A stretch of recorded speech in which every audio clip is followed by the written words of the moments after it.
Assalamualaikum warahmatullahi wabarakatuh.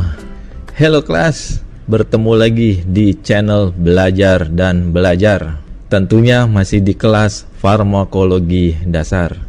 Masih membahas tentang bentuk sediaan obat. Dalam kesempatan kali ini, di pertemuan yang kelima, kita akan membahas tentang bentuk sediaan obat tetes atau gute. Obat tetes atau gute, atau bisa disebut juga obat drops, merupakan sediaan obat cair berupa larutan yang dimaksudkan untuk obat dalam atau bisa untuk obat luar. Digunakan tentu dengan cara diteteskan. Penggunaan obat tetes ada yang untuk menimbulkan efek lokal saja, atau ada juga yang untuk menimbulkan efek sistemik. Menurut tempat di mana obat ini diteteskan, obat tetes dibedakan menjadi beberapa jenis, yaitu tetes mulut atau gute oris, tetes telinga atau gute auricularis, tetes hidung, gute nasalis, dan tetes mata yang kita sebut gute ophthalmicae. Bila dalam sediaan obat tersebut hanya tertulis kata gute saja tanpa diikuti keterangan berikutnya, maka artinya obat tetes tersebut adalah obat tetes untuk obat dalam. Bisa digunakan secara diteteskan ke dalam minuman, atau bisa juga diteteskan di makanan. Ayo kita bahas satu persatu jenis-jenis obat tetes ini. Yang pertama, gute oris atau tetes mulut. Gute oris adalah obat tetes yang digunakan untuk bayi atau anak-anak ya biasanya. Ini pasti diberi rasa pemanis dan aroma yang menarik tentunya.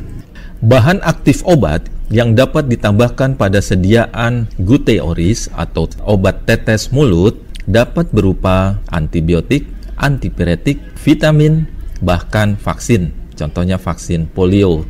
Selain itu, ada sediaan gute oris yang dapat digunakan sebagai obat kumur dengan cara diteteskan dahulu dalam segelas air, lalu diaduk atau dibiarkan beberapa saat sampai terbentuk larutan, lalu digunakan untuk berkumur. Oke kelas, kita lanjutkan pada bentuk sediaan obat tetes berikutnya, yaitu tetes telinga atau gute auricularis. Gute auricularis adalah obat yang digunakan dengan cara meneteskan obat ke dalam liang telinga. Bahan dasar atau cairan yang membawa zat aktif obat harus mempunyai kekentalan yang sesuai agar obat mudah menempel pada dinding liang telinga. Biasanya mengandung gliserin atau propilen glikol. Bahan aktif obat yang bisa ditambahkan pada obat tetes telinga dapat berupa anti radang atau antiinflamasi, antibiotik, antipruritus, atau anti gatal. Nah, udah ngantuk ya? Minum dulu yang segar-segar, minum ya. Nanti lanjut lagi belajarnya. Baik, kita lanjutkan dengan sediaan obat tetes berikutnya, yaitu tetes mata atau gute ophthalmicae. Sediaan tetes mata adalah sediaan steril berupa larutan yang digunakan dengan cara meneteskan obat tersebut pada mata. Selain steril, obat tetes mata juga harus bersifat isotonis dengan pH yang terjaga kenormalannya, sehingga tidak menimbulkan efek yang buruk terhadap mata kita. Di dalam obat tetes mata dapat ditambahkan zat aktif obat yang bersifat antibiotik atau anti radang, dan juga obat-obat zat aktif lain yang berkhasiat untuk menjaga kestabilan selaput lendir pada mata kita. Yang terakhir, kita bahas tentang bentuk sediaan obat tetes hidung atau gute nasales. Gute nasales adalah sediaan obat tetes yang digunakan dengan cara diteteskan ke rongga hidung.